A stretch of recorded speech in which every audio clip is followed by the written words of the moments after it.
Chennai railway கோட்டத்தில் செங்கல்பட்டு ரயில் நிலையம் முக்கிய சந்திப்பாக அமைந்துள்ளது. இந்த ரயில் நிலையம் வழியாக காஞ்சிபுரம், திருமால்பூர், அரக்கோணம் வரை 10 மின்சார ரயில்கள் மற்றும் வாராந்திர விரைவு ரயில்கள் இயக்கப்படுகின்றன. அரக்கோணத்திலிருந்து காஞ்சிபுரம், செங்கல்பட்டு வழியாக சென்னை கடற்கரைக்கு 2 மின்சார ரயில்களும், செங்கல்பட்டு வரை 1 மின்சார ரயிலும் இயக்கப்படுகின்றன. செங்கல்பட்டு அரக்கோணம் வரை 68 கிலோமீட்டருக்கு ரயில்வே இருப்பு பாதை ஒரு வழிப்பாதையாக உள்ளது.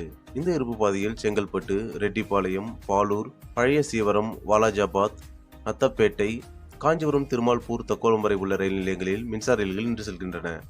இதில் பாலூர், வாலாஜாபாத், காஞ்சிபுரம், திருமால்பூர் ஆகியவை முக்கிய ரயில் நிலையங்களாக உள்ளன.